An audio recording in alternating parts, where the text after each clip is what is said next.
Delhi police ने बड़े आतंकी मॉड्यूल का किया पर्दाफाश। 3 आतंकवादी गिरफ्तार। पाकिस्तानी आईएसआई से जुड़े शहजाद भट्टी से जुड़े हैं ये तमाम आतंकी। चुनाव आयोग ने 12 राज्यों में एसआईआर की समय सीमा 7 दिन बढ़ाई। ऑपोजिशन पार्टियों ने की थी वक्त बढ़ाने की मांग। अब 11 दिसंबर तक होगी एसआईआर। अंतिम मतदाता सूची का प्रकाशन 14 फरवरी को होगा।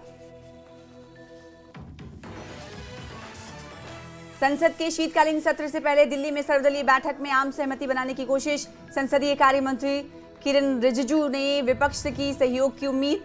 एसआईआर पर सरकार को घेरने की तैयारी में है ऑपोजिशन। पीएम मोदी ने मन की बात कार्यक्रम में की रामबन सुलाई शहद की चर्चा। खासियत बताते हुए कहा, जीआई टैग मिलने के बाद देश भर में लोकप्रिय हो रहा है सुलाई शहद। लद्दाख में हुआ तारीखी बदलाव। राजनिवास का नाम बदलकर लोक निवास रखा गया। एलजी कविंदर गुप्ता ने बदला राजनिवास का नाम।